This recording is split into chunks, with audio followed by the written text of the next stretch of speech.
বেডি মানুষের মতন থাকবি। আজ লাস্ট ওয়ার্নিং দিতাছি, আমার লগে যদি আর কোনোদিন জ্বর গলায় কথা কস, তোর কপালের চারা ভাঙ্গা ফেলামু আমি। আর বাড়িতে আইয়া যাতে দেহি ঠান্ডা পানি এক গ্লাস লইয়া খাড়াই রইছস, আর আমি হাত মুখ ধুইয়া আহার লগে লগে টেবিলের মধ্যে আমার ভাত সাজানো থাকে যেন, আর আমার কাপড় চোপড় ধুইয়া ইস্ত্রি কইরা আলমারির ভিতরে সাজানো যেন থাকে।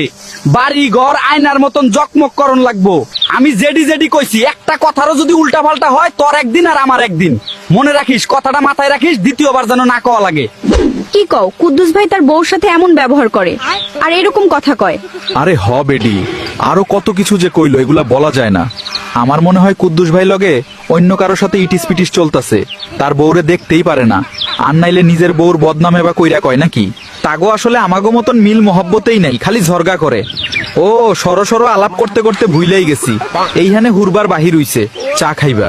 বানাইলে বানাও, দুইজনে মিলে খামানে। আচ্ছা তুমি ঘরে যাই আরাম করো গা, আমি একটু হুরা দিয়া চা বানাই লই আইতাছি।